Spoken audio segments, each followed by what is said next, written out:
I'm gonna have to know how those work. All right, welcome to episode 203 of the Zenspath Entertainment Network podcast. I'm your host, Jeremy Powers, and joining me this week, we have our friend Steven. Welcome to the Year of the Horse. And the faceless mystery man, Chris. Can you see me? Nay. All we get is a picture if you're watching the video version. Otherwise, Chris is no different than the rest of us during the audio version. So, oh man, it has been a fun, involved week. But this week, we've got a little bit of news to talk about, some highlights from CES, just a few things we wanted to talk about. Nintendo sales news, some new stuff for Nintendo Switch Online, possible prices for the Steam machines, interesting little plays from Legos, and some other stuff going on. So before we get into all that, though, let's go into what we've been doing. And this week, I'm actually going to start this off because I've had a hell of a week that ended in a weird medical issue. I've been traveling all week, going between Colorado and then over to Wyoming and then down to Texas and then back here.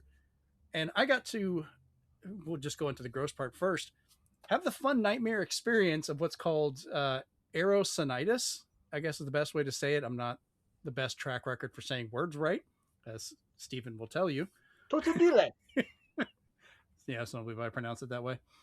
But basically what that is I had a pocket of air in my left sinus that I had to blow my nose and it kind of clogged, but I didn't realize it. And that kept the pressure in there during a flight, which, as if you know, during a flight, they pressurize the cabin so you don't pop or at least get sick. But then right afterwards, about a minute or so later, they quickly started going down towards for landing, which means the pressure started to drop inside the plane, but the pressure bubble in my head did not. So as the pressure outside went down, that inside pressure wanted to push out, which was pushing my eye out of my socket and pressurizing the inside of my sinus cavity, which was some of the worst pain I felt in a while. I was surprised I didn't yell. It hurt so bad. Did anyone come over and say, "Are you okay, sir?" I was sitting by myself and I was just sat there trying to be quiet while I'm just like, because at first I thought it was like, oh, it's a weird headache. And then it just kept getting worse and worse. And I kept feeling like my eye being pushed out and like my skull felt like it was getting like punched and stabbed at the same time. So finally I was able to figure it out and relieve the pressure when we landed. But by that point, the damage was done. And it feels like the entire inside of my sinus is like bruised. Like I blew my nose earlier today and like little bits of blood were coming out of the left side. And I was like, okay, I'm still alive, but I'm going to be hurting for a little bit. I still think you should see a doctor. We'll see where this goes. The doctor, Mario. Oh, that's what we'll call. Yeah, that kind of finished off a week of travel that had some really rough points, including a guy at a rental place that decided they wanted to go ahead and leave, even though they knew my flight was coming, thus leaving me at like 10 something at night or 11 o'clock at night, stranded at an airport with no car and no means to get one in a town so small. One Uber driver was out and I managed to get him to come get me. It took almost an hour. Damn. Yeah, I didn't make it to the hotel till way later. And then I had to go back again in the morning, which already made me late for what I was trying to do. Thankfully they were understanding, and to get the rental car. And then they tried to blame it on me. Like, oh, you should have been here sooner. Like I'm flying the damn plane. Like I have no control over that. And it killed me because he knew my plane was on the way. This had already been paid for and arranged. They did not like message me, leave a note, do something where I'd be able to get a car or contact somebody. And when I told him like, yeah, it left me stranded, he just rolled his eyes and kind of shrugged his shoulders. And I had to bite my tongue and do everything not to pull his ass over that counter. I was so pissed. I was like, I just don't want to talk to you. I'm leaving. So yeah, it was kind of fun for that. But outside of medical issues and rough travel, I did play a bunch more of Fantasian Neo Dimension. I'm now about 40 hours into the game. New mechanics have opened up where now I can go through for like 3 of my characters, and as I level up, spend points to get new abilities and kind of tweak that stuff. And I'm going through the story trying to rescue people and get them back in the party. But once again, this is kind of a weird anomaly for an RPG that has actually kept me playing for this long. So Nice. I don't know what's about it, but I'm liking it. It's the Sakaguchi touch. It's got nice little touches and a bit of humor, and it feels a little more straightforward. Like I don't feel quite as like crazy lost about stuff, and it's a little bit more sensible. There's not like these long, boring cutscenes and stuff like that. Like there's good voice acting when it needs to be, but it's constrained on how it goes across everything. So it kind of moves along. Like I feel like I'm achieving things or doing stuff. And I do like the fact of like it builds up, like, because random encounters annoy the shit out of me. And I like that this one builds up where I can just do them when I want. But, which can kind of break the monotony. If I'm bored of doing a part, I'll just be like, well, I got some enemies here. Let's go fight them real quick and play with that. And it works. So still going, hoping to finish that. And I'll probably end up playing it some more tonight. I did start playing Yuka Replay this trip. I tried to play it whenever it first launched back on the Switch and stuff. It was okay, but I kind of bounced off of it. It felt like a not quite as good an attempt as their previous stuff. That these people used to be Rare employees and they did Banjo-Kazooie and stuff like that. The Replay I think is a lot better. Yeah, it looks better, runs better. Yeah, they just go ahead and give you all the abilities right off the bat. You're not having to sit there and fight with stuff or go back and forth. They've added checkpoints, which also double as fast travel points, which makes it really nice to jump around and do stuff. And I was actually having some fun. I played it for a good couple of hours while I was traveling, and I might continue it and see where that goes. But it's an improvement, at least. So yeah, because one person who did a video a long time ago saying that it was bad, the original one, made a new video where he kind of crossed out and wrote stuff over it, saying like, "Wow, Replay is really good now." Like they took everything to heart and was just like take two. Yeah, I try to remember the YouTuber's name. He does a lot of like retro stuff. Because Stop Skeletons from Fighting is who did yes, the second part where he's like, it's really good now. Yeah, I had seen that as well, and I was like, well, I have this with me. Let's try it out. I messed with Mortal Kombat Legacy Collection a little bit. Played some, it worked well. I do like the fact that like you can have the moves on the screen, so as you're trying to practice and get used to it, you can just have it in there because it's been a while. And thank God for one-touch fatalities. I did not want to remember all the damn fatalities. You just have to be in the right distance. You can just hit the button and it does it. And you can also turn off the clock, so you can take as long as you want. It will never time I like out. turning off the fatality time. I still had some lag when I was playing Mortal Kombat 3, I think. I haven't played it online yet. Well, this was not online. That's the thing. Oh, ooh. It was input lag trying to do a combo I always liked doing, and I was like, I don't know why it's not coming off correctly. Okay, I haven't got to that one yet. I mostly played Mortal Kombat 1 arcade, just because I only got to play it a little bit back when when it first came out. I got more into the Super Nintendo version of it when that launched, and I was like, well, I'm going to mess with the arcade more, which I've played before on emulation and other collections, but I don't know. I'm hoping it plays better on either my Pro Controller or I'll just get my actual fight stick out, because I was just playing it portably on my Switch 2, and it was just like, okay, not the best. I did like some of the documentary stuff, though. I'm going to go back and watch more of that. And that's a lot of what I like these collections for. Yeah. Same thing with Atari 50. It's like, yeah, the games are kind of fun to mess with, but it's the timeline and all the museum stuff and the interviews and all that. That's really what I'm there for. So the games are actually kind of extra, but for a good way. All right. Steven, what about you? What you been doing? Well, I spent some more money on ZZZ. But I'm almost done with some of the content now. This one I surprisingly got the character right away, so I didn't really have to spend anything. Oh wow! So is that by random chance or? Well, yeah, they always say it's a random chance, but this time the gotcha gods blessed me in the beginning. Gotcha gods. So and like he spent enough. Let's throw him a bone. And they did a lot of quality of life improvements, so the game is a little less grindy in areas now. It's just easier to level up and strengthen your character. So and they just did a survey saying, "What did you think of this and that?" And I gave my opinion, saying this sucks, this is good, stuff like that. So I like that they keep doing that every season to see if people are liking what they're adding new into it and if they hate the old stuff. Okay. Um, Other than that, I did start my Titanfall 2 journey. Nice. Why does every first-person shooter want to do that Call of Duty thing where they're like, "Let's go out on the field, boom, boom, boom. Oh no, somebody came and just destroyed all your mates. You're the only hope to get back to everybody else and save the world and stuff." I was just like, That's again, why I stopped playing Halo. I'm about to say, like, that's not new.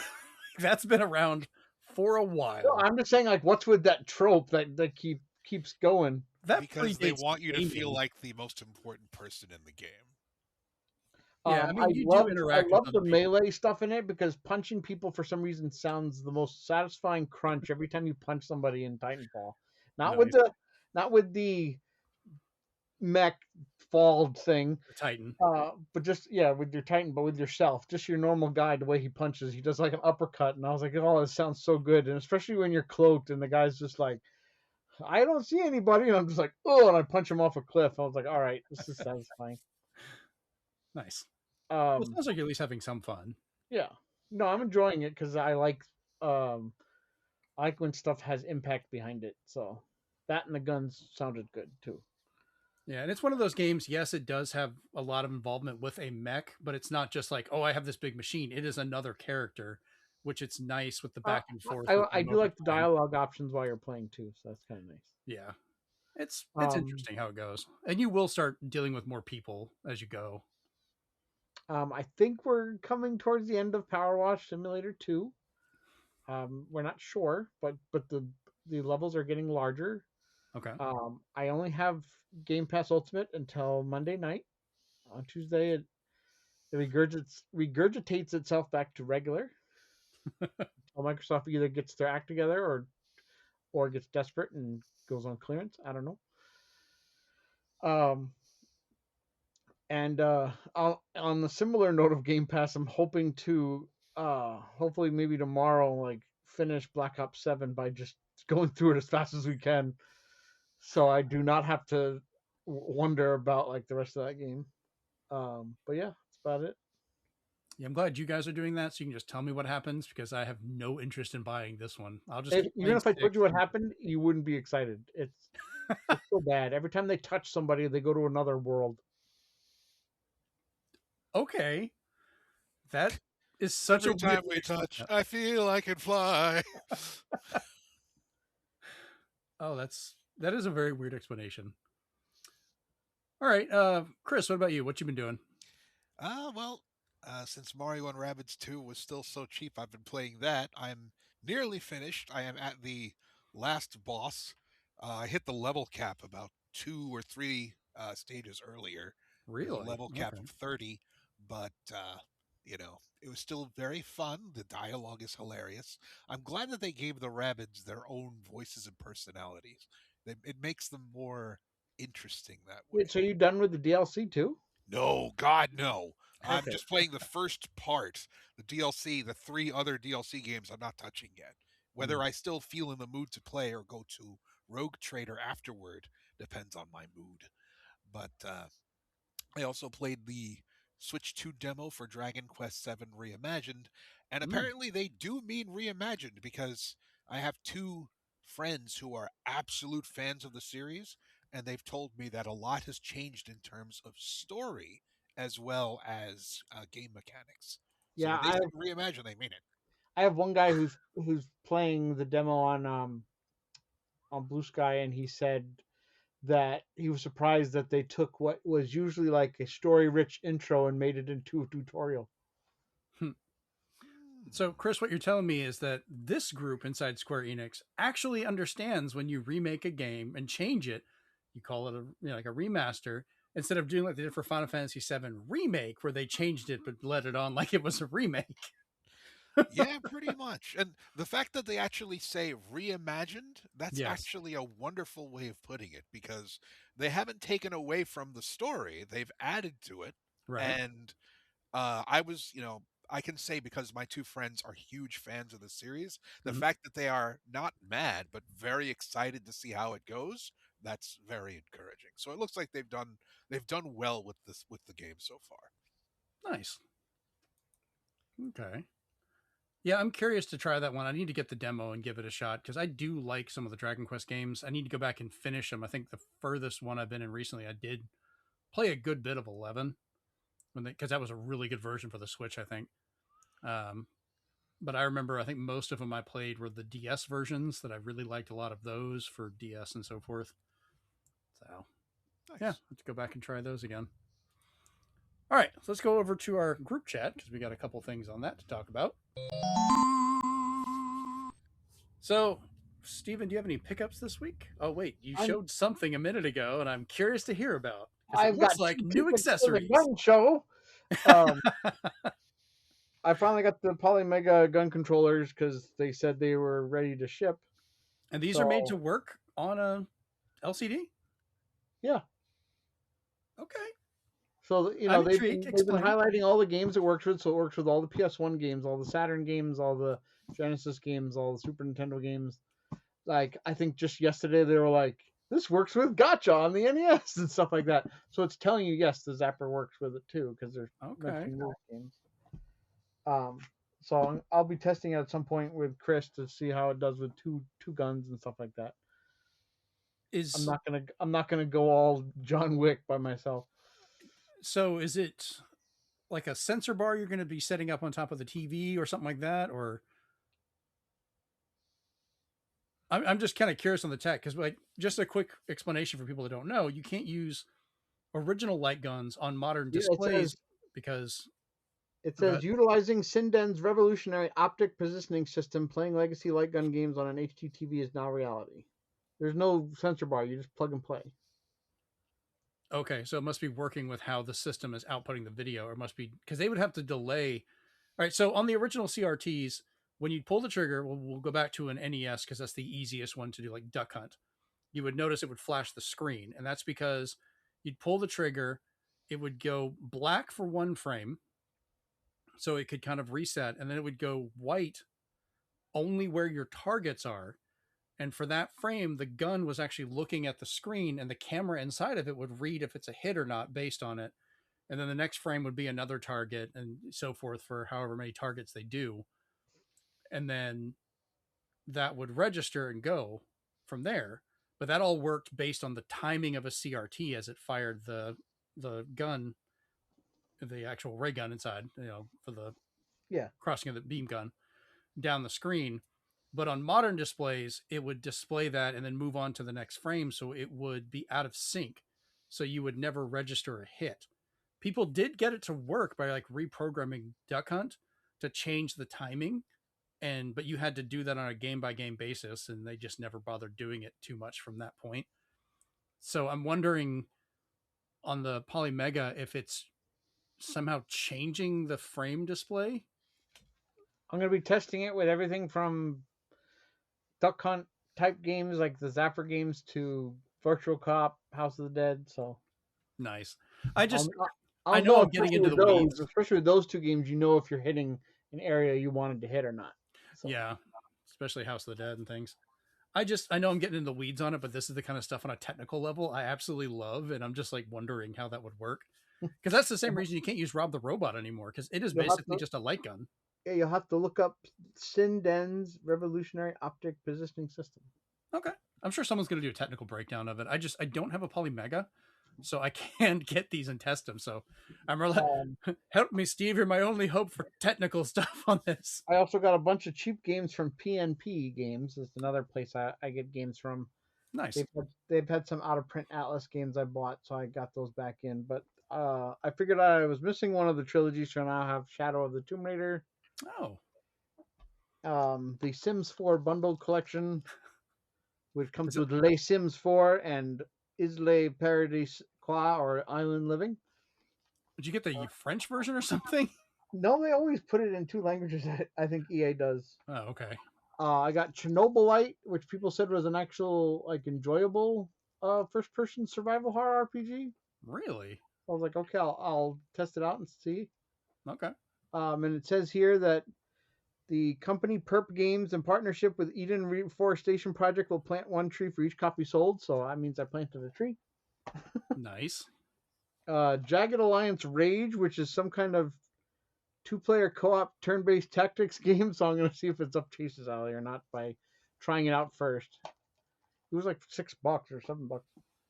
I'll have to look into that one as I well. got this. I got this indie title called Destiny 2. It was $3.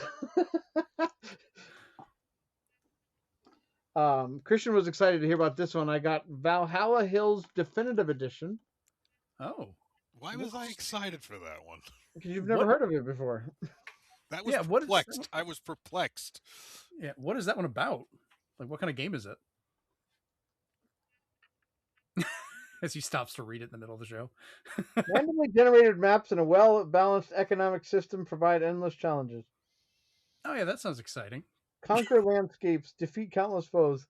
I have no idea. It's the definitive edition. It comes with all the DLC that I never knew existed. So there you go. I can now experience Chicken Jockey at home. I have the Minecraft movie. Hey, same version I have. I bought this, the Lord of the Rings Return of the Horse People. And Nobody 2, because I like the Nobody series. I do need to get Nobody 2. Amanda wants to watch that too. The first one right now, Amazon's doing 3 for $11 each, 3 for $33. Oh, that's not bad. And they had a bunch of 4K movies, so I was like, okay. I'll have to check that And out. lastly, I finally got one of my collection in, and that's the Worlds of Power Bases Loaded 2 book. Nice. Let me read you the amazing synopsis on the back here. Oh, God. Play ball. Wow, your team's going all the way to the World Series. To win, you'll have to outsmart the sneaky owner, Mr. Throttlebottom. He's planning a few dirty tricks to turn you into major league losers. Can the team save the day? The big game's riding on every pitch. One wrong move and you're out. This tells the complete story of the Nintendo action-adventure game Bases Loaded 2 second season. Action-adventure, yes. I love my action-adventure games like Madden and FIFA. Triple Play was a good action-adventure game. That's such a weird way to word that. Oh, God. So, for myself, while I was traveling, I did manage to find a few things while I was out and about, which I usually like to do.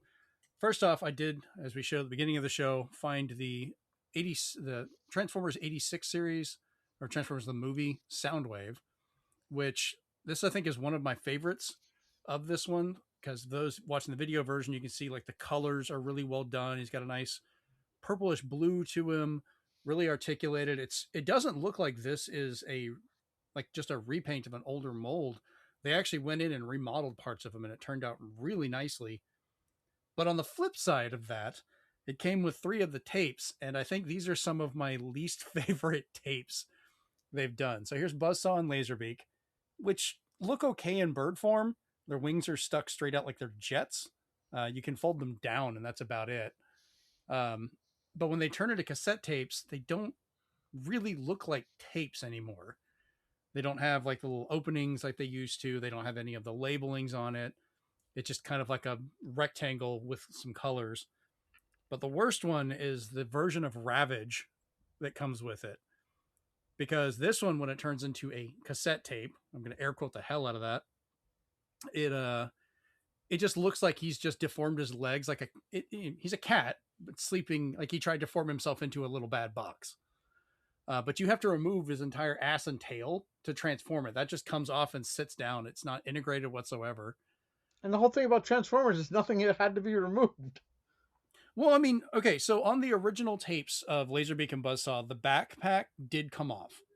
Like, you could take that off, and the rockets on the back of him did as well. So that's not new for the tapes, but you didn't normally have to remove his entire tail. Like, you just had to take this whole piece out, which it does lock in there pretty well. I will give him credit for that, which makes me wonder how the hell it comes out. Well, don't try it right now. You'll poke your eye out. Nope, there it goes. Yeah. So the tail comes off. Yeah, it just kind of locks in there. But I've got previous versions of Ravage and these that they released before that I think I'm going to put with this display. I don't know if those will transform and fit inside of Soundwave correctly. They might, but I like the fact he does actually have the little mechanism for opening up, and you can kind of angle his hand to be going to the tape eject, but not quite right now. So it's still nice to find. But since I've been doing more about not keeping the boxes as much, Stephen, you and I were talking about this for collecting the other day. To get him back on my flight, I had to unbox him in the hotel and just toss the box, which I know a lot of Transformers collectors are not going to be happy about that. But I'm displaying all this set anyway, so I don't care. I kept the instructions, of course. I always keep those. But I'll put these up for display in a little bit. On the game front, I did manage to find 3 of the pinball games I've been looking for. So I got Hardcore Pinball for the Game Boy Advance, which I was playing earlier. It's not bad. It's got Is like it hardcore? yeah, it's got four different tables in there, and there's a little bit of a delay between button press and paddle movement, but I adjusted pretty quickly. The scrolling on it's not too bad. Um, I could probably have a little bit of fun with it. I want to see how it plays on a bigger TV, so I'll probably dock my analog pocket when I play it.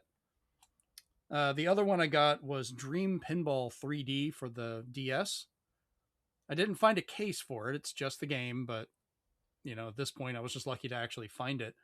This one I was playing a little bit before the show, and while it's kind of rough looking for the 3D, like the 3-dimensional pinball table, it still played really well. Like, it had good physics to it.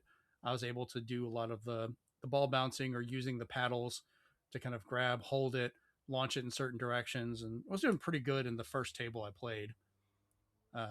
I was thinking maybe it would be one of those where it used both screens to make one table, but it doesn't seem to do that. It's just the bottom screen, with the top screen being like a display, like with your score and everything. Okay, I can see that. I'm going to mess around with it. There's some couple different camera angles you can choose, but none of them seem to spread between the 2 screens. So I don't know. It's what I was looking for. The last pinball game, I got to clean the case. Sadly, this place, it was a game exchange that I found. It was the only one of those near me, but their stickers suck. Is Pinball Hall of Fame, the Williams Collection for PSP, which I have. I have this series and a few other ones, including all of these. I think are included on the upcoming Pinball Collection that we've ordered for the Switch. But it's a nice one. I haven't got a chance to try it yet, so I don't know how this one plays portably, but it's pretty much the same setup. It's got 10 different tables on it, so that one shouldn't be too bad. Like, I think I have that one on Wii. Yeah, I think I have it on, like, I'm still looking for the Wii version, but I have it on PlayStation 2. I think it even came out on Xbox. There's a bunch of them for those. This game I bought because it looks like it's in great condition, but it's got one fatal flaw, but it was cheap enough I still wanted to try it.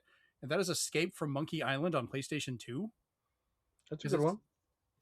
Yeah, the only downside is the book's got a fold in it, but the disc, I don't know if you can see it on here, it's got that plastic layer on the whole front that's got some store's name on it and this sticker stuck on it that is something called Apply CD. It's called Butter Cover. I'm serious. BUTTERCOVER to the label side only, and it's just stuck there. And I'm afraid to try and peel it off because if it damages the outer layer at all, the disc is done. You're just once you can see through the DVD, the DVD's done. Yeah. But it was like $10, and they messed up when they were ringing up the movies I bought because you were supposed to be buy 2 get 1, and I had gotten like 6 different movies. And he rang it up, and I paid for it, and I realized they never gave me the discount. So instead of fighting with all of it, I was like, all right, I'll just take the game. Like, I'll at least try it. I'll see if I can find a better disc later if I like it. But I just wanted to test it out just to see how it compares to all the other versions of Monkey Island I have. Yeah, it's unique because you don't have to use what do you call it? You don't have to use mouse like cursor. Mm-hmm. It's all done controller wise. So I was like, okay. I enjoyed it. That's the way I played it. Okay. And the last game I got that I was kind of happy to just discover, because apparently they had a bunch of limited run games there, and that was the PlayStation 4 version of Shadowgate, which I like this series, but I've never played this version of it.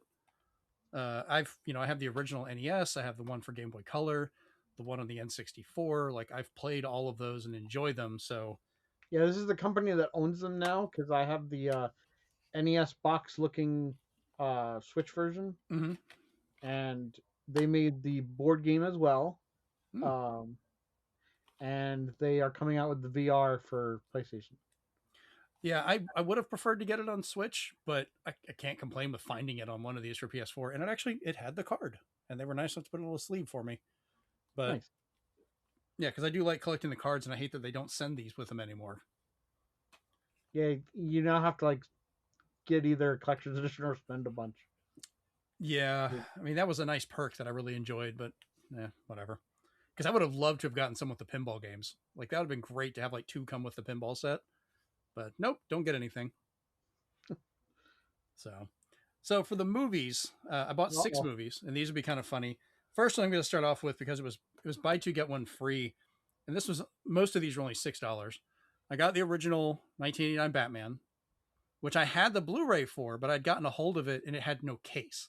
So I straight up bought this just so I had a version with a case. Whatever, it was going to be a freebie. I don't care. To make my wife happy, because we only had this on DVD and HD DVD, which I did not want to keep pulling that thing out to watch it. And that is the Blu-ray version of The Phantom of the Opera, which is actually a really good movie, by the way. It's a very good version of it. Amanda's already warned me she's going to be singing with this and apologize that I'm going to have to hear it, and that's fine. This one is a 1980s classic that my wife has never seen, and I tried to explain it to her, and she was wondering why it didn't end up being like a porno, because it's basically the story of 2 kids who make a woman, and that is Weird Science. This is truly a classic. I absolutely love this movie. Chris, you ever seen this one?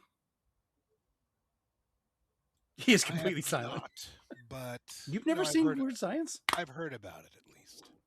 Nice. So that's a good one. A movie that I was kind of surprised I didn't already have, and that's the Simpsons movie, which I did enjoy. I thought it was kind of a funny story, and Simpsons got even weirder after that. You get to see nudity. Yeah. The Three Amigos. I don't know if you guys have ever seen this one, but I was surprised to find a Blu-ray copy. And even though we're finding out more and more that Chevy Chase is a terrible human being, I still love Steve Martin and Martin Short, so it's a classic that I've always enjoyed. He was basically a fun Pokemon who evolved into something nobody cares about. Yeah. That's how I like to see it. I'm like, before he evolved, he was good. Yeah, Chevy Chase has made me laugh for decades, but it's one of those things. It's like, I'll watch your movie and I'll laugh. I don't think I want to know you personally. Like, I'm concerned. I have the exact opposite for Steve Martin and Martin Short, though. Like, I think they would be kind of funny to actually meet and talk to. And I'll have to show you a picture of my grandfather, but Steve Martin, the way he looks now, reminds me a lot of my grandfather. They look like they could be siblings. Nice. Which is kind of funny. So every time I see him, it just kind of reminds me of my grandfather, which is heartwarming. The last movie that I got was the Night of the Living Dead 50th Anniversary Edition, just to get a nice HD release of this 1960s classic. I've seen this so many times, but I did not have a physical version of it. And I know it's in the market. You can get it for free. You can watch it on YouTube whenever you want because of the whole snafu where it never got a copyright. So it's been free for people to produce, sell, or stream for free for decades. But, you know, I just like having that as part of my whole zombie collection because I love good zombie movies. All right, well, that's all the stuff I've gotten. And Chris, if you got anything, we can't really show it off because you don't have a camera on. So sorry. All right, let's jump into some of our news that we have for today. All right, so first off, Fire Emblem Path of Radiance was added to Nintendo Switch Online GameCube app out of the blue the other day. This game normally goes for well over $100 now, $200 in some places. So this is likely the most affordable way for fans to actually play the game, even with the cost of the system. You know, it's probably not too bad for all the other stuff you get with it as well. Is this one you've ever played before, Steven or Chris? Yeah, it's actually a really good one too. Yeah. It's basically, if you want to know where Ike came from, this is the big one. This one I did find a physical copy while I was traveling, and it's the only Fire Emblem I don't own. My son owns it. It's technically his. It's in our collection, but it's his, and I'm not going to take it from him because he spent like $200 something for this thing, but it's in perfect condition. But he never plays it. I think I only opened it long enough to copy it onto my modded GameCube and then put it back so we could play it on there. So I don't even know if he's aware this has popped up on there yet. I'll have to tell him after the show. But yeah, it's a beautiful game. I know, just taking a look at it, it can be brutal though because it's Fire Emblem. But on top of that, Fire Emblem Path of Radiance music was added to Nintendo Switch. Nintendo Music as well on the same day, so you can experience a lot of the soundtrack on there and add to it. But Steven, you added a question on here. If you want to go ahead and ask us that, we'll take a look at it. Yeah. So as we know, this means there's only 3 more left to be released on NSO, and that is Super Mario Sunshine, Pokemon XD Gale of Darkness, and Pokemon Coliseum. Mm-hmm. So we're guessing we're either going to have to have an announcement of a Wave 2, or are we just going to get a trickle in like we've been getting with the other systems? So with that in mind, what game would you like to see come to the NSO and or Nintendo Music? They have to be existing platforms, so no using the virtual console as an excuse. I said, you know what? Let's take the games that are really great, people want to play, but they're disgustingly expensive. Let's get Cube of War on there. Please. Give Atlas some love, saying, "Hey, these guys published it, remember?" But don't just pick games that are just because it's hard to find, but make sure they're hard to find, expensive, but fun games because people just really want to play them. But there's that huge wall they have to overcome, which is the price. And other than that, because a lot of their tunes on Nintendo Music tend to be kind of short because they're like all the music from like Wii Sports and Animal Crossing every hour and stuff like that. Mm-hmm. Like, give me some WarioWare. There's some really good like lyric-filled tunes, like the Ashley song "Everywhere" to Mona's Pizza. Means yes, you need to give us the WarioWare games too, but definitely give us the music.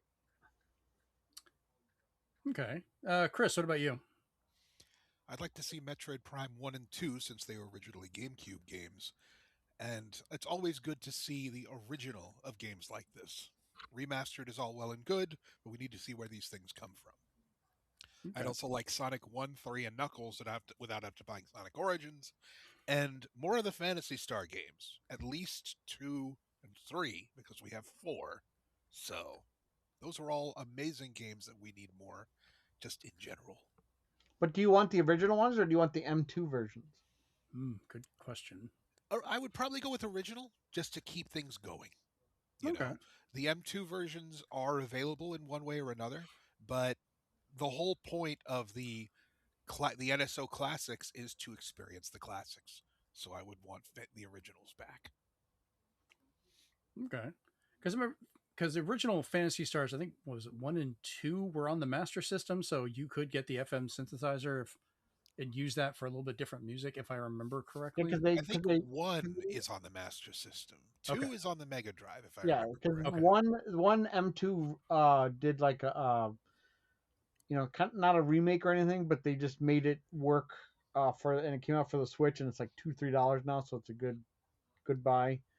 Because other than that, the only way to get it was if you found the Phantasy Star Collection for Game Boy Advance that had 1 through 4 on there. Mm-hmm. Even though they were all crunched on that cart, it was still like fantastic. So people just want like space them out now and put them on the NSO.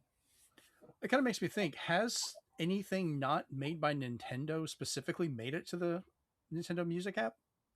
Because it's just Nintendo stuff. I don't think they've put like anything from Sega or other publishers on there.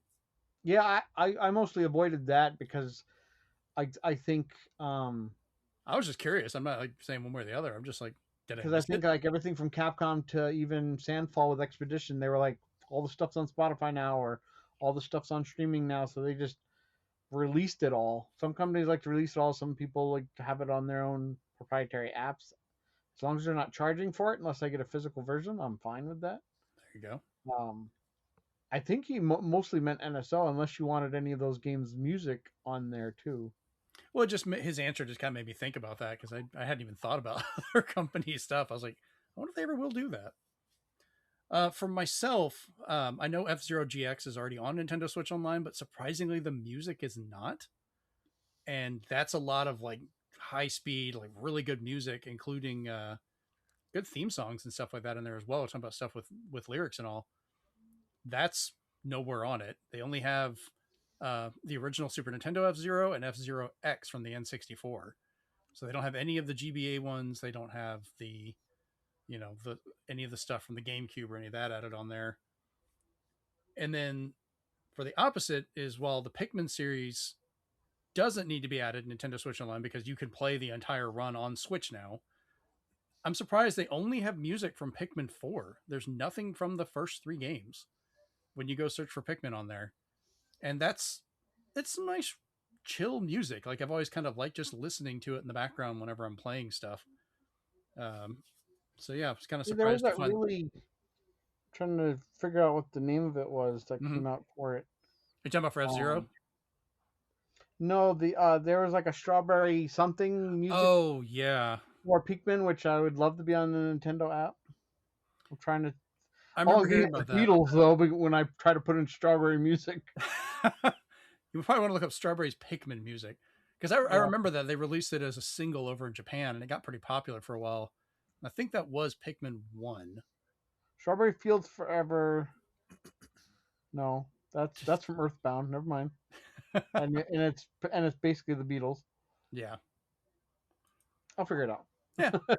But yeah, that Just would be pop one up of with it those later. too, because a lot of times there's like a really good song associated with it, and I was like, can you get the rights to that to just put it on the app?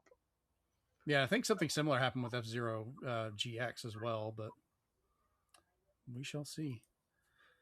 So yeah, and my other complaint we talked about earlier is it's still weird to me that for the GameCube app, at least, I know they do this for all of the apps, but you have to download every game they do, which is like 1.3 gigs bigger every single time they add a title, which is starting to get kind of big. Like people are running out of space on their Switch 2s or Switch, for these games because it's already kind of limited on memory, but it's all or nothing. You cannot go in and pick. And I hope that is something they eventually let you do.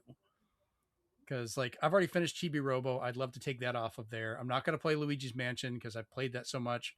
I don't need it on there right now. Like, Well, you know what they need to do is they need to do what you can do with the actual Switch and Switch 2 games, mm-hmm. is you archive them, which means like it keeps the logo and just gets rid of all the installation behind it.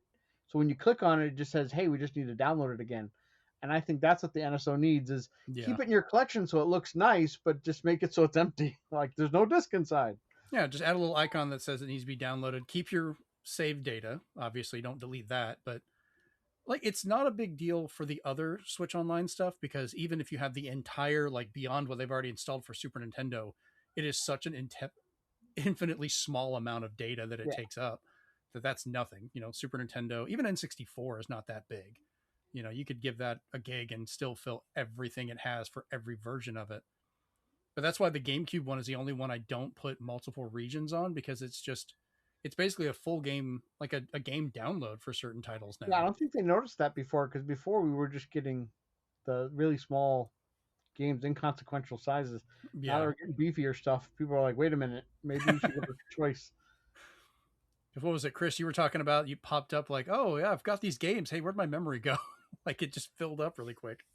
Yeah, again, it normally wouldn't be a problem with the smaller titles, but GameCube does take up a lot of space. If they do that with Wii and 3DS, then yeah, we're going to have more chunks. For sure. All right, let's move on to our next little bit here. So, to probably no one's surprise, around 400 GameStop stores have been closed or are listed to soon be closed, kind of out of the blue in a move recently by CEO Ryan Cohen, who is looking to score a $35 billion payout if he increases the storefront cost to a $100 billion market cap in any way possible. So they're just kind of cutting costs everywhere they can, which you probably notice in a lot of the stores, which is leaving a lot of areas without GameStops anymore.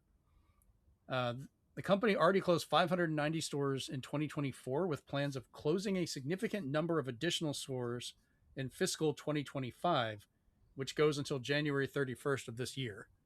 So you may already see a lot of stores that have signs up saying they're being closed. But they've already exited operations in Austria, Ireland, Switzerland, and Germany while selling off their Italian subsidiary. And then EB Games, which renamed the US stores to GameStop but kept the name in other markets like Canada and so forth, is also considering closing all 38 of their locations across New Zealand. I was hoping Chase would be on here because I wanted to ask him about that since that's where he lives, if this would have an effect on him at all. So what I want to ask you guys, how limited is GameStops in your area now? Like, do you know if any of this is going to affect? Or do you have any other alternatives for physical stores for gaming locally that you go to? So, Steve, we'll We start with do. you. I haven't gone to GameStop in forever. Every time I go in there, it's either for an exclusive Mm-hmm.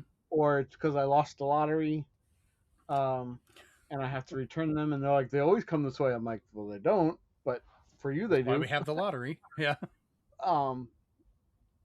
And every time I'm in there, I'm the only person in there. So Yeah. I think once they kind of I forget what the name of the place was already that had all the cool stuff that they absorbed. I forget what it was called, but when the website shut down and they're like, "Oh, we're just gonna move all the toys and collectibles into GameStop," I was like, "Now you're losing your identity." And I think that was the beginning of the end because then you walk in and it's hard to find a game because there's too many plushes, Funko Pops, T-shirts, You mean posters. ThinkGeek. There you go. ThinkGeek. Yeah, thank you. ThinkGeek had great sales. It was perfect. And then they're like, "Oh, we're absorbing into GameStop, so all our inventory is gonna be there, just not at good prices anymore, unless we're trying to get rid of them." So yeah, that was basically always my experience going in there. Was just like, oh, I went in there because they were selling the rupee Christmas lights for half off or 75% off. Otherwise, I had no. I didn't have a reason to go in there because my local places were just so much better, both price wise, and they didn't do the thing where like this new game's 60, but used it's 55. What a deal. And yeah, they were just one already closed near me. There's a few more out there. I think like 2 or 3 other ones. That's why I loathe when they do GameStop exclusives. I'm like, please don't do that anymore, especially with the amount of stores you're not going to have. Right. I had I guess a it joke could be in mind. worse. It could be an Xbox Target exclusive right now. I had a joke ready saying like, did they exit operations in Germany because they hated being called GameStopo? I don't know. Damn. Jesus, man. I don't know, Chris, your answer is going to be pretty similar just because it's the same physical area. I do miss more physical items, Mhm. but right now, because the software areas are just so nebulous and everybody's looking to save money on physical, we're probably not going to get stuff like GameStop again, like classic GameStop for a while. I think it'll happen again, but only after a huge shakeup in the industry. I don't want a big company to be a one-stop game shop anymore. I want them to be the local places because those always seem to be better. Well, that brings to mind back when there were several. You know, there was Electronics Boutique, there was Software, etc., there was Babbage's, and they all either ate each other or just, went by the Yeah, wayside. the problem with Yeah. them is they were all in the same mall, at least for me. So when I could go upstairs to Electronic Boutique or downstairs to Babbage's, I was just like, this can't be healthy. And it wasn't. I mean, it's like with clothing stores and stuff like that. You know, you have Sears and JCPenney and stuff like that, but they would usually have other stuff, which some of those did as well. But for me here locally, we used to have 4 main GameStops in the area, and the one on the beach got closed down because the rent out there just got absolutely ridiculous, and they would charge you more for months you did better. So it wasn't like a set amount. Like, yeah, if you're like, oh, you had a good sales month, cool, you owe us this percentage more. And it became so much to operate the stores. They were just like, we're just going to close it. We can't afford it anymore. There was one in our mall, which got destroyed by the hurricane in 2018, and they've just never rebuilt the damn mall since then. And then the one here in Callaway, closest to me, is the one that's left. We had one about an hour and a half away, and that one's been gone for a while. So I have to go at least about 2 hours away to find another GameStop minimum for driving. The one here locally, thankfully, is still pretty good. Most of the people are friends of mine. I still go in there on occasion, can find some good stuff and things like that. But yeah, it's not what it used to be, which I remember back in the heyday of like the PS2 era and stuff like that. Like when it was a real big thing, they had the PC market and all that.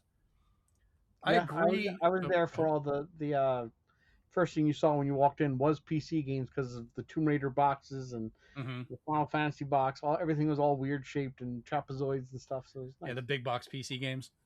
Yeah.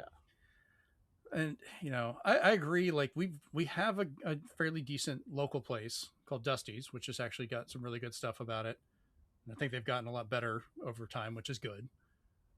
But they can't keep up with a lot of this. Like they can't afford to get new releases because you have to buy so many of them and distribute out, which is kind of the problem that having just local stores will deal with, because the local stores survive on selling older or pre-owned stuff, but there has to be other stores to buy those new in order for that to be available. If you cut off the ability to get anything new, it's like, yeah, you should buy a used car only.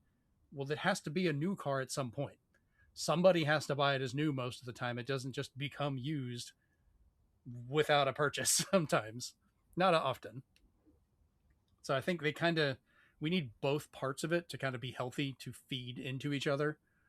Um, so we'll have to see where that goes, but it's gonna have to be something other than GameStop because they have not gotten their shit together in a long time.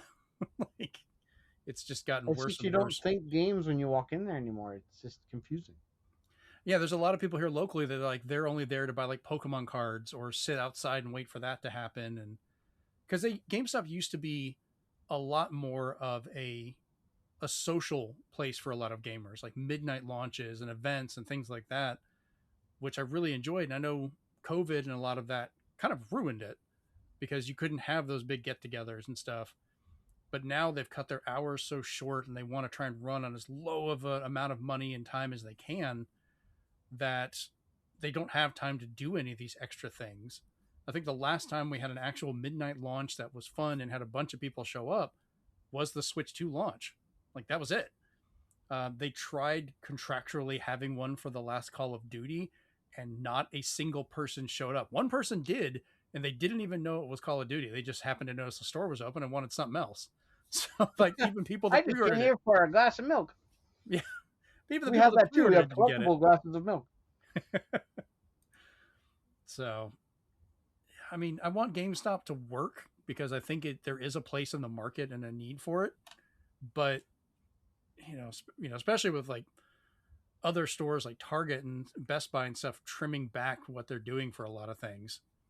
And when you're called GameStop, but then you sell Funko Pops, T-shirts, collectibles, school supplies, and you're doing a really horrible job at doing a PSA grading, Mm-hmm. like you're branching out and you're trying all these things that just aren't working. It's like making us. It's like trying a sequel to a sitcom. Like those never work. Soon they'll be GameStop because they've stopped selling games. Pretty much. Oh man, that's Come to the depressing. Midwest. We have gaming stores. I mean, I find them when I travel, and I try and find local ones. Like I said, this last trip was just already kind of complicated and a bit of a nightmare. So the fact that I looked out my hotel and there is a game exchange, which we haven't had in decades here, just across the street, I was like, yeah, screw it, I'm going over there. that's such a short distance. I'll just drive over real quick. And they were really cool. I talked to them for a while, talked to some local people about stuff, and stopped a guy from buying a Retron 5 because that is my civic duty to stop anyone from owning that piece of shit. Did you tell them it looks horrible and it's an eyesore, and then start rubbing? Oh, I told him from a mechanical standpoint, it is absolutely terrible designs. The pins pull out when you're pulling the games out. Most of their software was stolen from other people. Like I had a whole list ready to go. Like you should get anything else. Like it would play better than this. So You should have just been like, "This is an Xbox." Why? You could get it on Sony probably with more stuff just a little bit later. So Oh, Oh man. All right, let's go to our next little bit here. So this one was kind of fun, and I just wanted to talk about it. But a Czech retailer has possibly leaked the still unofficially announced or officially unannounced prices for the upcoming Steam machines. Uh, According to what they have and how it's been translated over from the original cost, if it holds, the standard 512 gigabyte model is looking to go for about $950, and the 2 terabyte model for about $1,070. Wow, is that like is there a sale going on? That's cheap. That's more than I was initially hoping for, but cheaper than given the current prices where it would be. Because while some are surprised at the higher than console costs, because this now is putting it in the range above a PS5 Pro, the Series X, at least for the time being, until they get another price You increase. can buy 3 Steam Deck 512 gigabyte models No kidding. before they run out. They're surprised they're keeping the price this low because the skyrocketing cost right now of RAM, SSDs, and more. Like if I wanted to expand my laptop's RAM up from what it is now to what it could max out to be, which I think it's only like 64 gigs on that one, but it would cost me right now more than I actually paid for the laptop with a 4070 card in it. Like that's ridiculous. It'd be over $1,000. It is still a PC, so yeah. So I'm curious how they did all that, but like with the current AI bubble eating up all the hardware, the prices have really gone up. But I don't know. I know this is going to be a niche purchase. Not everyone's going to need it. You know, I thought about getting one just to have it in the gaming room side of this area, just to have a gaming PC over there instead of coming to sit at my desk. But I don't know if I want to pay that much for it. But what are your thoughts on these price points for what is ultimately going to be a niche means of PC gaming? Like, are you interested in this, or is it just kind of a curiosity? Steven? I see you already shaking your head. It's curiosity how the PC landscape or the PC gaming people or even the non people who are looking for a entryway to get in are like, I'll just buy my PS5 Pro, thank you. Chris, what about you? it really depends on what's available. A lot of PS5 Pro games are fun, but not everything is available there. For people who have wanted to play the fanciest, schmanciest PC games, the Steam machine may be the way to go. But that really depends on what PC prices will look like in the coming year. Yeah, like I said, I talked about wanting to get one just out of a curiosity, but I've already got, my desktop's got a 4070 Ti in it, which that I think is already going to kind of outclass what this Steam box is trying to do. We haven't really seen too much beyond a few examples of games playing on it, but I want to see how it's running and what it can do for that. But it's in such a weird middle point where it's going to be too expensive for beginners or like low end people because they could just get a console like a PlayStation or something or a Switch too and get a lot of these titles that are still look good. But, Chris, like you were talking about, people that want to have all the high end stuff are just going to pay the extra cost and build a full computer and just go with that, because then you're not worried about can it play it, how's it going to look. It's going to be, they're going to want the best they can get. Now, I think, Steven, you and I kind of agree. We do want the controller. I at least want to get one of those and try it out because that looks like it could be really good for my computer to use. But no pricing on that. Because even my Stadia controller it's a really good controller. Oh, the Stadia, that controller has become one of my favorite to use with some of my old FPGA systems for like NES, Super Nintendo, and stuff like that because it's just super comfortable. So I'm looking for a quote that somebody said about all this stuff. It was really funny too because everybody was sharing it. Oh, about the computer hardware? Yeah. Let me see if I can find it real quick here. We'll take a moment and look for that. Currently, I thought maybe this would be something my oldest son might get because his only gaming computer right now is a Steam Deck. Because, when I got mine, they sent me an extra one at a surprise. So I gave it to him and he's got it hooked up to the TV and he's playing a bunch of games on it and things. And it's working out surprisingly well for him for what he actually plays on there. So I don't know if he wants to save up and spend the extra money to get that or just keep playing the Steam Deck until he just can't play anything on it anymore, because you can't beat free for one, because he did not have to pay for that Steam Deck, and yeah, it's an LCD model, but once again, it was the 1 terabyte and it was free, so he's happy. And then my youngest son, he's got a computer. It's an older 20 series graphics card, but it's still doing fairly well with what he's got. So he doesn't really have a huge reason to save up and do that as well. Any luck on that quote there, Steven? Are you still hunting for it? Almost there, I think. Okay. Well, I'll get there. I'll mention it a little bit later. Yeah, we'll pop up. Just keep listening to the show, people. I know you like to go chapter by chapter, but just keep listening. So let's move on to our next little bit. So we're talking about sales numbers possibly with the Steam Deck or the Steam machine, but the Nintendo Switch 2 holiday sales haven't lived up to the comparison of the original Switch over its first holiday. While the Switch 2 launched to record-breaking numbers at the beginning of 2025, the combination of seemingly random tariffs, restrictions, increases on cost of necessary hardware, a weakening economy for consumers, and other political issues have led to a slowing down of gaming sales to a low that has not been seen since like November of 1995. Apparently that was a very low point for gaming with the market.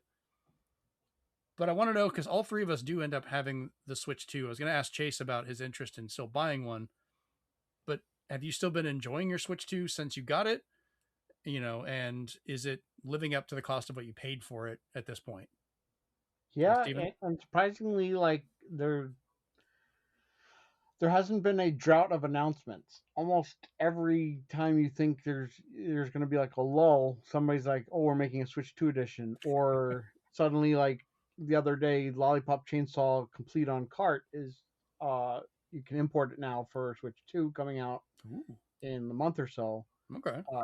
So all these like all on cart versions are coming out, and even limited run in their ultimate wisdom is just like, we're going to start announcing our always on cart Switch 2 games this year. So we look forward to that. So I think they're hitting their momentum, but it was just like, everything was hurting. Like the glorified Kinect beat out the Xbox, for crying out loud. So like everything was hurting in some capacity. Yeah. I'm just glad it's available everywhere. So I tell people, like, it's really good. Go pick one up. It's just there. Chris, what about you? Your thoughts on your Switch 2 since you got it? I've enjoyed a few of the Switch 2 games. The DK game was fun, and I did end up playing the NSO versions of Zelda and Zelda 2 again. The animation is quite nice, though I'm not really hurting from, the original animation. I know a lot of people are really crazy about that kind of thing, but both versions are nice. It is fancy, but I'll probably end up selling my Switch 1 just so I only have one of the two consoles. The fact that it's backwards compatible is probably the only reason I'm keeping it. Okay. Yeah, for me, a lot of the little features for it have proven really handy for as much as I travel and play it. So the 1080p screen is a lot nicer to play Switch 1 or Switch 2 games on. The kickstand is so much better than any of the versions of the previous one. I actually like it more than the OLED one, which used to be my favorite, because now if I'm holding it and actually playing it portably, I'll push out the kickstand and I can just kind of wrap my fingers around it so it like rests on my finger and holds in there, which is easier to do with this model than it was with the OLED one, which I used to kind of do that, but my fingers have to stick out more. So that's been nice. Sounds a lot better. The Joy-Cons, I'm still using the same set from launch day, and they have no problem with drifting or anything going on with them. I bought a second set at launch just to see, like, okay, well, this will inevitably probably drift, or we'll see what happens, and then I'll start using those while I look for alternatives. And I haven't had a problem yet. They're just sitting there unused because these are still going. I don't use the mouse as much. I still want to try some of those little things to set it in to see if it makes it feel better. It's a nice thing to use, but I haven't really taken to it. I haven't found a good use for it yet. Yeah, I'm going to try Broken Sword because that's what I wanted it to do. That's a game, so I'm going to try it on that eventually. That sounds like it would have been a good use. I might use it some in Animal Crossing when that gets the update. But a lot of my games, like I tried messing around with it in Cyberpunk, but they don't make it really easy to switch back and forth. And I was just having more fun just playing it as a normal controller. So we'll have to hold out on that. But like the build quality has been so much better. And Chris, I'm right there with you. I probably would sell my old Switch if it wasn't like a collector's edition. And I honestly like to collect these things, so I keep the old systems around. But I have not used my old Switch pretty much. It's just there because I just haven't really had a use for it. I think the only thing I would use it for is Ring Fit because you need the old controllers. That's it. I mean, you could still play that on the new one. You just have to have an old Joy-Con that's paired to it. And I've got so many Joy-Con chargers that I wouldn't have to worry about putting it to a system to charge. I just stick it in that stand. Yeah, I think you're safe, Chris, if you need to get rid of your Switch 1 because I have all the extras around. Well, I don't want to just bite off of your stuff, but whatever. Well, I mean, like, if I had known about that, I could have, like, for the Christmas stuff, I could have sent you an entire, just a Switch 1 controller charger. It's just a nice little compact one. I've got like 4 of them because people were selling them super cheap for a while. We'll see what the newly announced DLC for fitness boxing, the Persona 5 DLC, if it supports Switch 2 Joy-Cons or just Switch 1, and then there's your answer. There you go. Yeah, because I think the only thing I can't play because it's not a Switch, which I couldn't even do on my OLED anyways, is the Labo stuff, which was fun, but I don't think anyone's rushing to worry about that right now. Like, it's not a concern for anyone. I found the quote, by the way. Oh, go ahead. So the quote, I will give credit where it's due. Quote comes from On Blue Sky, Jatin, Jatin, and he says, the reason why RAM has become 4 times more expensive is that a huge amount of RAM that has not yet been produced was purchased with non-existent money to be installed in GPUs that have also not yet been produced in order to place them in data centers that have not yet been built, powered by infrastructures that may never appear, to satisfy demands that does not actually exist, and to obtain profit that is mathematically impossible. That is great. I love that quote, and I hate how truthful it is. Yeah. Oh, God, that is disheartening. It's true, though. Very true. That's a good quote. And I'm surprised that the Switch 2 has managed to keep the cost of the system from increasing. I know everything else around it has to go up. Like the original Switch went up some. All the accessories, controllers, the amiibos took a huge chunk up. But Nintendo kind of kept their eye on the ball, and the fact that the Switch 2 itself needs to stay as low as it reasonably can. And I'm hoping they can kind of maintain that and maybe eventually go down once this whole mess is over. It'll be interesting because February is their financials report. Mm-hmm. And last time they did it, the new president answered every single question. So I'll see if he does it again. It'd be nice. I mean, we'll also be going into this with a new president of Nintendo of America as well. So I'm curious how that's going to play out. She seems to have some fun ideas, so we'll have to see where that goes. I know a lot of people are going to be pushing for her to bring back the like the classics lines, where games will get a discount on a different box or something later on, or at least do that with digital or something. I don't know. Give me gold coins on my. Give me my gold coins back on my. Yeah, I missed those. Or transition it to platinum coins for games you buy, so you can save up for the amount of collectibles you guys keep announcing. No kidding. I did get my Metroid posters though. Yeah, they just came back in stock, so I'm gonna be doing that. They're smaller, but they're really nice. I'll let you know what the frame size is to get though. I'm gonna have to hunt that down. All right, let's go into our next little bit here. So Lego has announced their new Lego Smart Play system at CES 2026, launching March 1st of this year. This is kind of interesting as a new way to play with Legos, and this is aimed at kids, which is fine. I know some collectors and adults were kind of upset, going like, "Oh, well, this isn't going to work in my stuff." It doesn't matter. This is not for you. This is meant for a kid to put together, pick up, and play with.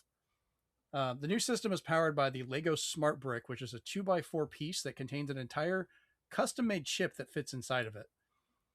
This will allow sets made with it to support new play with the integrated accelerometers, light and sound sensors, audio with miniature speaker that's driven by an onboard synthesizer, and more, as well as the piece is able to be charged wirelessly.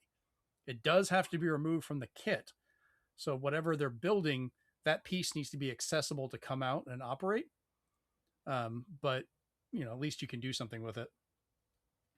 The first set includes the first sets to include it and support this will be a trio of Star Wars sets with Luke's Red 5 X-Wing building set, Darth Vader's TIE Fighter building set, and the larger Throne Room Duel and A-Wing play set. I don't know why they just decided to throw an A-Wing into a Palpatine Throne Room Duel, but whatever, you're getting an A-Wing.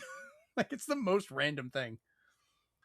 The sets will include the Lego Smart Tags and Lego Smart minifigures so that the Smart Brick can recognize those and operate in different ways.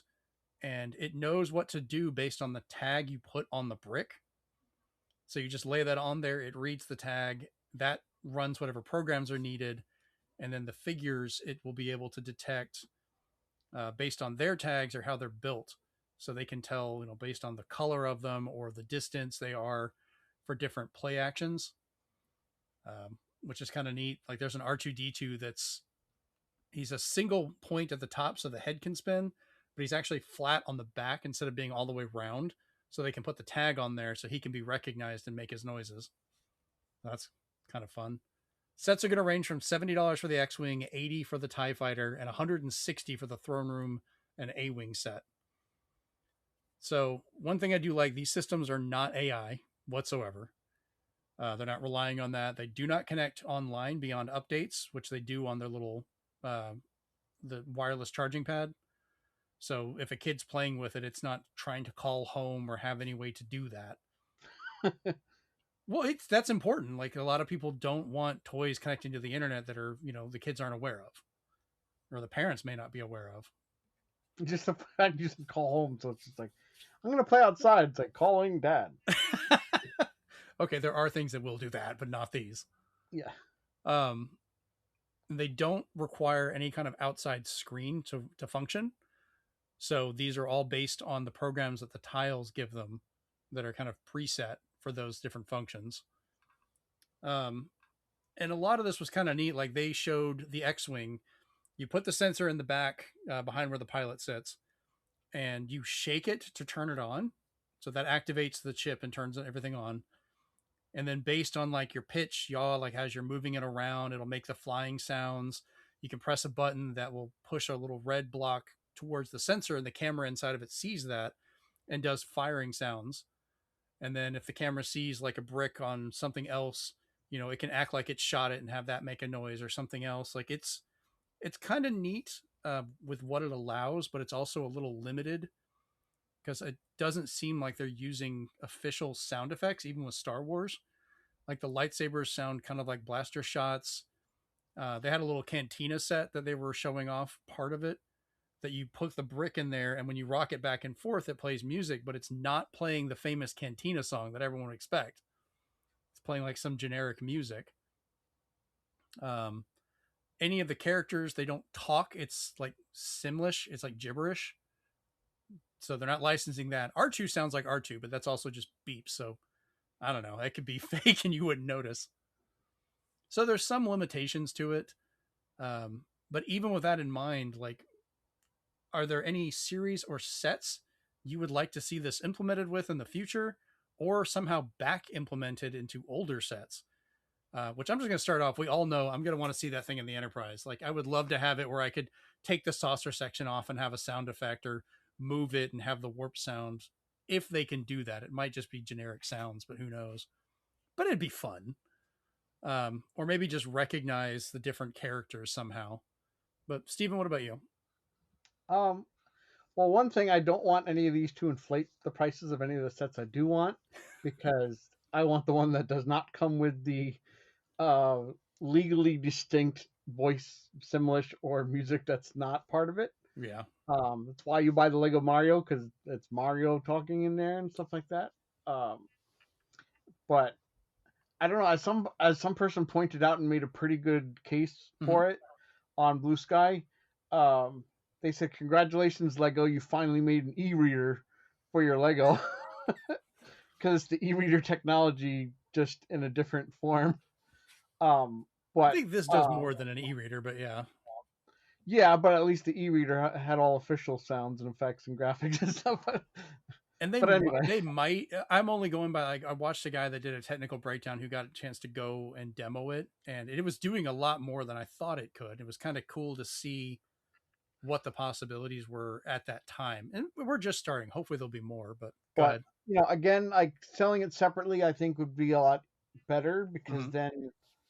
then the possibilities are better, especially if they get the licensing to it. Because then you could put it in, I don't know, like a Godzilla Lego, and it would do the famous roar, Mm-hmm. or or or do the stomp or fire, depending on how you move it. Um, or some of the other different animals you may could do it. It's almost like that thing that Target sells, where you can put all those different Oh, the storybook figures, things. all of those tone things that play like a theme song, or Mm-hmm.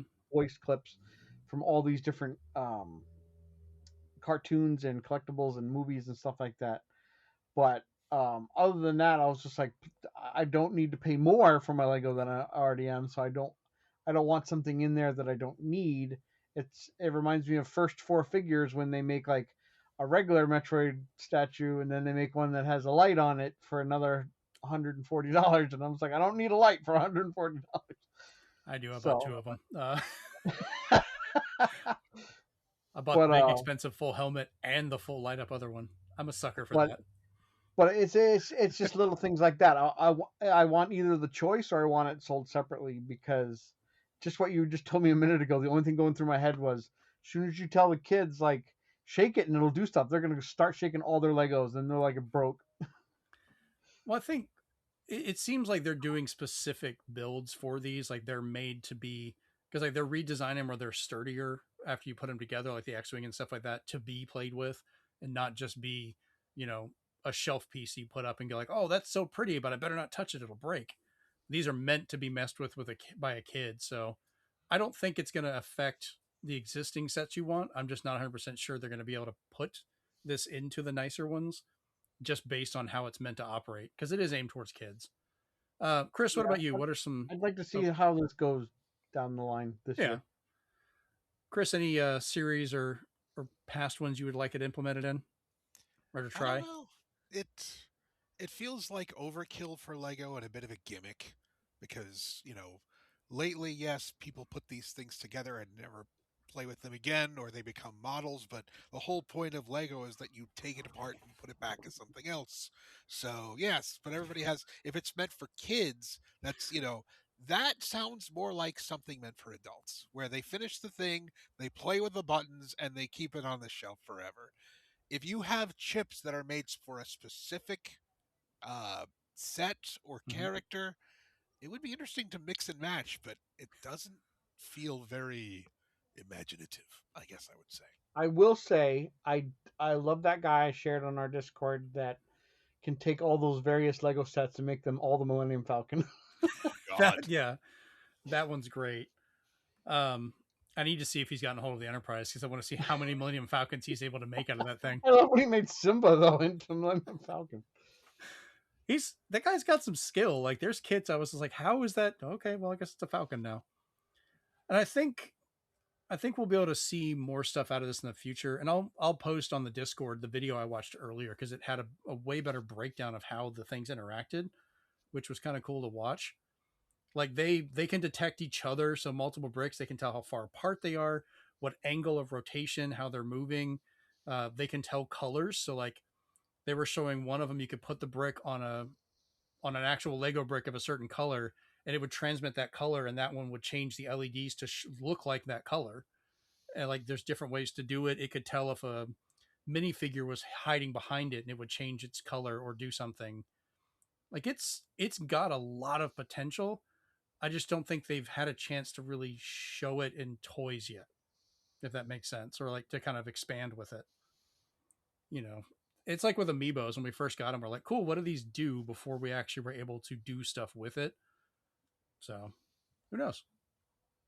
At least it's something new and it's not AI. I'm at least happy about that. All right. Let's talk about a few CES 2026 highlights real quick. And most of these, Steven, you had mentioned. So I went and actually looked up the three you told me about and got some information about them. And these are weird as hell, man. Like, so the first one was Seattle Ultrasonics C200 ultrasonic chef's knife that can vibrate 30,000 times a second with the push of a button on its handle. Like, it's kind of crazy because it's only moving 10 to 20 microns as it vibrates, so you don't feel it moving, but it helps to cut and keep crumbs off of it and from sticking to it. And it's USB-C rechargeable, IP65 rated, so you can hand wash it. And I thought maybe this could be a handy tool for someone with a physical disability because it would help cut, but it may not do quite that much, so I'm not 100% sure, but it's still weird. All I could think about, and I want to know if you guys ever thought of this as well, it's kind of like the real world start of the Star Wars vibroblade. Like, we're just getting it vibrates to the point it heats up and you can stab things like a proto lightsaber. That's all I could think about when I read about this. But I figured you had something to say about it, Stephen. I just came across this because I was a lot of people are sharing the weird stuff that they saw. Oh, that's This the was best one stuff. where the guy was just holding it very lightly to a tomato and it was cutting, and he was just like, it should make it so you can also do like the most minute cuts needed or be very precise. And just as a quick anecdote, the other weird stuff was they showed off brain sensing headphones that will measure how fast you think. What? So they can track your reaction times and thought process to measure that. No, stay out of my head. Yeah, I don't need giving them more information. Screw that. There's headphones that you twist the ears and they are now speakers so everybody else can hear perfectly what you're listening to. That was kind of neat because I looked at it. They don't like twist out while you're wearing them.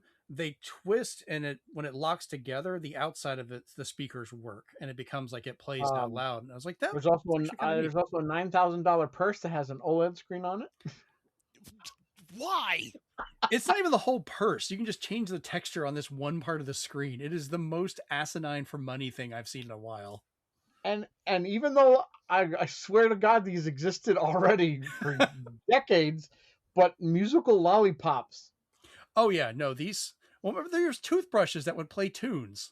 So these are supposed to, and I think there's lollipops too, but now these are supposed to be even better sounding. And they're $9 lollipops. For $9, I can buy 256 dum-dums. You could you could get a dum-dum separately and then use all the money you've saved and buy the music on like some other service and listen to it as much as you want. Because you get one song and like how many times you get to listen to it? Because I'm sure the battery can't be changed and you're going to eat the candy. It gets such a waste. Oh, Chris, how many of those are you going to order? The dum-dums? Oh, thousands. Oh yeah, dum-dums are great. Anyone who buys those lollipops is going to be a dum-dum. No shit. Let's see. They also have a robot vacuum that can now vacuum stairs. It sprouts legs from its bottom. And all I'm thinking of is the thing when the head came off and the legs spread out of it, and that will never come into my house. Oh, it's terrifying. The next thing that you mentioned to me that I thought was kind of neat was the Samsung's the Freestyle Plus, and that is the full title, the Freestyle Plus. I thought this was actually pretty cool and a good use of AI. I agree. This is one of the few times I was like, okay, I don't know if it's actually using AI per se, but they call it that. But it uses local AI to help with auto keystone adjustments when it gets started each time. So you get a proper rectangular screen, regardless if the wall is not properly flat or shaped correctly. So that's kind of cool. Like you can have a slanted wall that you end up using part of it for that, and it'll adjust itself in real time to be a rectangle so it will look like it's flat. Yeah, like I watched the demo of that and I was like, this is actually pretty cool because then like for kids, like I want to watch it over here, it says, okay, I'll fix it so you can still watch it over there. I have no idea how much that costs, and I'm curious if this is compatible it's gotta be with cheaper gaming. Than a Steam machine at least though. Maybe.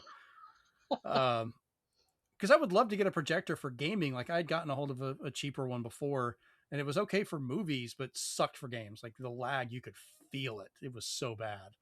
Well, the vibration knife is $200. Coming soon to a murder near you. Keeps the blood off. No, there was no force. It was just like a stab. Someone's gonna hit that button and then drop it on their foot. It's just gonna go in. Oh, It's like that question we always have, like, what if somebody drops their lightsaber? They're like, oh, there's my toe. yeah. I mean, I know not everyone's a fan of Rick and Morty, but they had a pretty funny one where that kind of happened. Like, they made a lightsaber and kept dropping it, and like, just what would happen.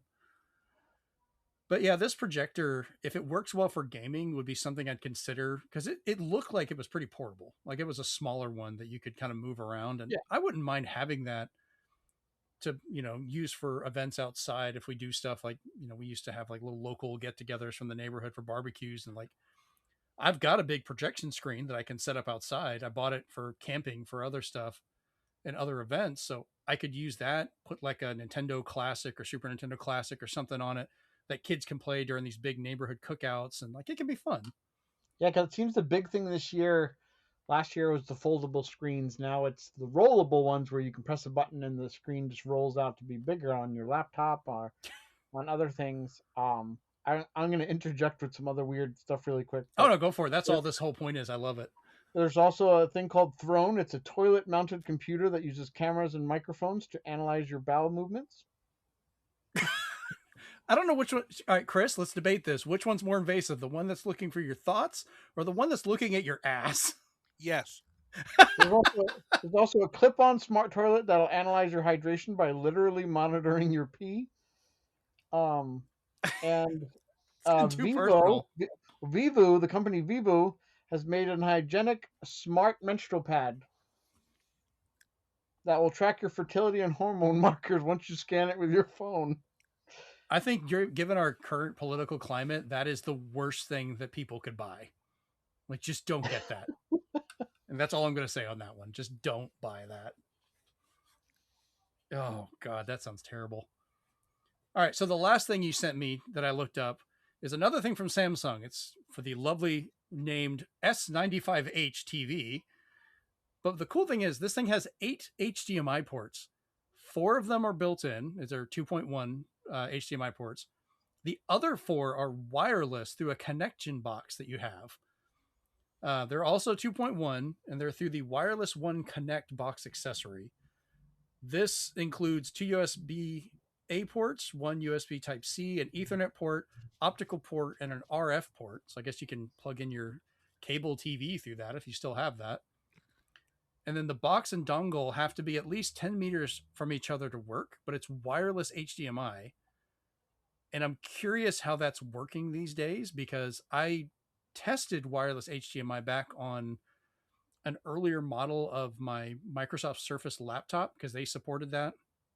And I even had a dongle I could plug into an HDMI source and it would operate. And it was not terrible. It had a little bit of lag and I was kind of iffy at the time, but I'm wondering how it's improved. Because, like, do you guys remember the earlier days of Bluetooth and wireless audio? Like, it never quite sounded right. It was rough. But nowadays, if you've got a Bluetooth headset, I don't think any of us would even complain or notice much of a difference, honestly, because it's just gotten so much better.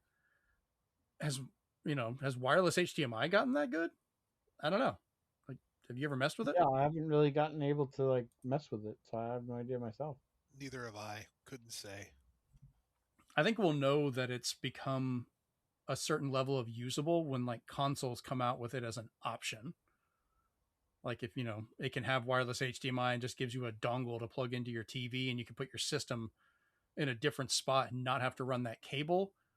I think then it would be a little bit better because even like streaming games now, which they're trying to do is still kind of rough. So I don't know.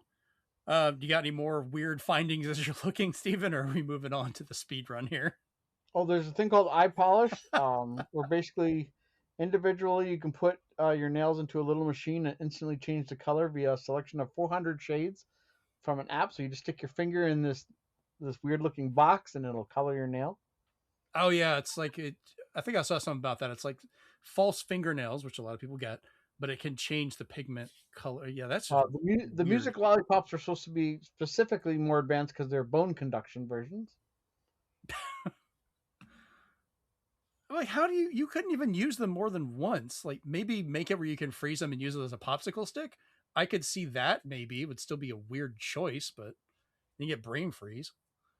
Um, we're getting very close to Harry Potter because Vinabot has a talking AI picture frame. You can put whatever picture you want, and then AI will take over it, and basically you can have a conversation with a celebrity, a dead person, family member, whichever you'd like. How about no on that? I don't want anything imitating another human being and trying to talk to me. That's just going to end up terrible. It's going to give some person terrible advice or just do something. I don't know. And this, How long and before it starts recommending Nazism?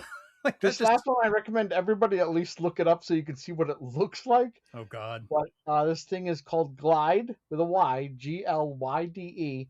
They're AI powered hair clippers. It's basically two pieces you attach to your head. You pick your hairstyle on an app, and it does the rest. So this is super lazy bowl cuts. It basically can sense your speed, tilt, and angle and adjust in real time to prevent uneven fades or overcuts. It's the world's first smart hair clipper. I'm sorry. I'm going to go to a barber while I still have hair to get cut. I know we are very quickly moving away from that point with my hairline, but I'm going to keep seeing a human being while I still can. I thought we were in the future when they had that what do you call it? What was it called? But it was like the hairbrush that could vacuum up your hair while you brush. Oh, the like Flovey or something like that. Flovey. Yeah. God, I remember that. That was the pinnacle of hairstyling. Now we're gonna get a thing you attach to the front and back of your head and be like, I'd like a bowl cut, please. That was the bane of so many children in middle school. Like, oh, there's the haircut we're gonna give you, sweetie. It's like, Mom, no, please don't. It looks. I wonder terrible. if somebody's gonna like hack into that AI powered hair clipper and make it something out of a horror movie. You wouldn't even know. Like, it could start clipping like horrible phrases in the back of your head, and you wouldn't even notice at first. Yeah, there's too many things that can go wrong. I don't trust it. All right, now that we've gotten dark with that, let's go to the speed run, which will actually start us off with an even, still pretty bad CES thing. Drinkies. Yep. So on the opposite end of the fun announcements for CES, manufacturer Razer has announced a new stereo headset that contains dual point of view cameras that watch what you are playing or doing in real time with their AI. You can ask the AI what you are doing in your game, but it can also notice anything else you're doing at your computer, which is creepy as hell. So, yeah, Chris, how about that for more invasiveness? Why haven't you closed that tab yet? It's creepy. I'll just turn all that off. Yeah, I don't need headphones that are going to report back everything I'm doing. That's terrible. Like, what if you leave them on and you just sit them down somewhere? Are they still watching? Are they reporting back something and you don't know what's going on? It just reminds me of a video I just saw where the person's on Twitch and somebody in their chat's like, "Did you know that the Sonic restaurants changed prices on their system on their like food and basically caused a lot of their prices to increase across all of restaurants around the world? If you want to know more, just Google Sonic inflation." God. Don't do that, people. It's Your not headset will be like, it's not restaurants, and this stereo headset will probably report you. Oh, God. That's what I don't like is like, who is this reporting to and who gets access to that data? Because, I mean, whatever it's seeing, it can report back on. And like, that's just, I don't like that whatsoever, because that also means if you walk around your house for something, it's showing your house off. Like it's supposed to be understanding what you're seeing. It's just, I don't need headphones that can see anything. I've ordered erectile dysfunction drugs as I see you haven't been active lately. Oh, God. Yeah. Next up, Nintendo has announced that the first new colors for the Switch 2 Joy-Cons, the light purple for the left and light green for the right, are coming out. Some people are upset that the colors are following the same design patterns with the initial red and blue Joy-Cons that all Switch 2 systems came with, which is only the magnetic rail is colored, and then the area around the stick, everything else is still black. I think eventually we will see more colorful options, but I think right now they're just sticking to their design ethos for the Switch 2 while they're still selling the Switch 1 maybe to keep people, because if they made them colorful, people would confuse them for Switch 1 Joy-Cons back and forth and buy the wrong ones and lead to all kinds of problems because consumers can be idiots. We all know this. But I agree, like, some people aren't excited. I'm not worried about getting them. Like I said, I'm still using this first pair and I already have a second pair waiting. I don't need more. Since people think Monster Hunter, what's the newest one now? World? No. No. Wilds. Wilds. Yeah, I was like, I'm saying Rise, no. A lot of people think Monster Hunter Wilds, especially, is getting a Switch 2 port. I would day one get any Joy-Cons that have the dragon prints on them. So I think more likely they'll do like they did before, and it'll just be a Pro controller. I know, but I just want dragon. Yeah, no, I agree. The dragon one for Monster Hunter Rise that I got for the Switch 1, that Pro controller, is one of my favorites. It looks fabulous. I skipped the Resident Evil one because it just looks like it's got random newspaper print on it. Like, it's not very good, honestly. I love Resident Evil stuff, but I skipped that shit. So I don't know. Like, after finding out that the red chainsaw controller goes for like almost $1,000 nowadays, I was just like, I'll get Resident Evil collectibles. Really, the orange one? That's the PlayStation 2 edition, which comes with the PlayStation 2 edition had more going for it than the GameCube one. So the PlayStation 2 edition is now rarer and more expensive. Yeah, the GameCube one, I have both of them still in their boxes. Like, they can take them out and use them, but the GameCube one had more of a cardboard box, so it's worn down a bit, but that's the yellow one. The PlayStation 2 one had an actual plastic container that opened up. Yeah, so the PS2 one has been jumping up like 3DS systems in terms of like it's getting more and more popular. Jesus. Well, we'll talk about those again whenever you and I do our weird controllers extra quarter, because I've got those ready to go. So I don't know. Chris, like, what kind of color change would they need to do for you to get more Joy-Cons? Or are you just good with what you got? No drift color. I have to say, color at zero drift, then cool. I mean, I don't think any of the three of us have had problems with our Joy-Cons yet, have we? The new ones? Not with Switch 2, but I've had Pro Controller problems, and I've had to replace my Switch 1 Joy-Cons at least 3 times. So... Well, okay, he's not saying Switch 2 Pro Controller. Okay, I was like, what? Yeah, so far... Mine's still good, it's right here. Switch 2, but I am very skeptical about that kind of thing. Yeah, I would like the opposite colors of what they have now. Like, give the main shell a brighter color and then just black rails and stuff just when it connects. And I get, like, when you remove them, it's that pop of color. I know what the visuals are going for, but it's not really working out as well for everything. But I would love just green ones. Like, I would buy a whole new set of Joy-Cons if they gave me green ones, because that's what I have in my OLED, and I love the look of it. So red and pink. Okay. Well, yeah. If I can get pink, then Jem would want them. Red and pink, green and orange, and yeah, that's all I need. Maybe by the next Splatoon, we'll get something crazier. Larian CEO Sven Vinky, I don't know, responded to a question on a recent Reddit AMA that asked why Baldur's Gate 3 wasn't coming to Switch 2.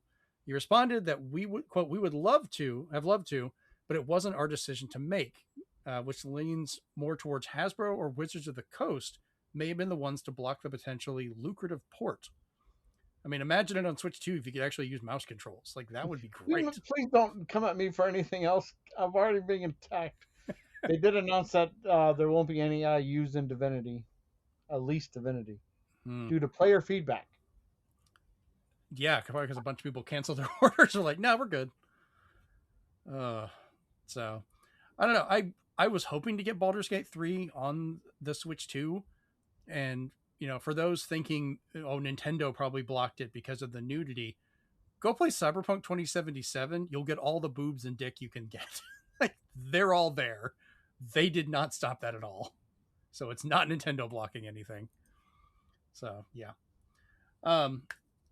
While we know that we have an upcoming Xbox showcase later this month that will have a focus on the new Fable, we already know that it'll be coming to PlayStation 5 as well as Xbox. We just don't know if it'll be day and date or a few months to a year delay that some titles are having. But either way, it's one less reason for gamers to get an Xbox anymore when the other systems have more games and the Xbox at a lower cost.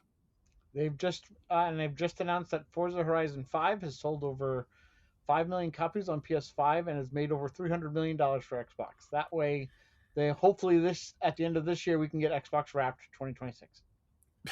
Yeah, I still don't believe they didn't do that this year. Can afford it. And the last thing we wanted to touch on for the speed run here is the 2026 public domain highlights for this year. Some of these kind of confused me for a bit, but we're getting Betty Boop, but it's a poodle version. I was not aware she was initially a poodle before they made her a human. That freaked me out earlier. The Maltese Falcon, the original book by Dashiell Hammett, and then the first 4 Nancy Drew books are becoming available. Time to get some horror movies put together. Yeah, and to much of go with that Minnie Mouse slasher film that's being developed. Yeah. Well, much to Chris's chagrin, they're already trying to do a Betty Boop horror movie. So, will that be like a Dog Woman version? I don't know, but Cujo 2. This time it's poopy. I don't know. God. Yeah, an early version of what was Mickey's dog? Pluto. Yeah, Pluto, now known as Rover. Yeah, it's the original version. Yeah, known as Rover is becoming available this year as well. So, who knows? All right, let's jump over to the big question for this week. So, Steven, I know this is one that you had put in here, I believe, to ask, but what dormant franchise would you like to see get another entry? So let's start with you on this one. Okay, well, first one, especially with EA getting bought, I'm wondering who made the original ones, and I'd like them to come back to make another one, or give it to Three Fields Entertainment before they go under. But I would love another Road Rash, properly made. The last one I enjoyed was, surprisingly, Road Rash 64. That was a good one. Because the combat was done really well. The combat should be the main focus without getting in the way. And some of them lost that when they got the 3DO and stuff and made it very drivey and not so much hitting each other. Yeah. So I kind of missed that. Rebellion is a hit maker in my eyes, at least a sleeper hit maker. So having another Rogue Trooper would be really nice to kind of get more of that. Since Nintendo doesn't think this should come back unless it has a weird control scheme, I would like to see F-Zero come back in some capacity, especially with not the 99 thing, but with the capabilities that Mario Kart World has shown us. Like, give us an F-Zero we've always wanted, or get the creator who now works for Tencent to just do an F-Zero, like pay him some money to do an exclusive. I don't know. Because he worked on GX and everybody loved that one. Mendel Palace, instead of making a weird cozy RPG or more Pokemon, Game Freak can go back to one of their roots and do Mendel Palace. I would like to see more characters in that puzzle-esque game, and it goes back to the saying that a lot of these older games that are cheaper to make are making the companies more money. Final Fantasy Tactics just sold over 1 million units.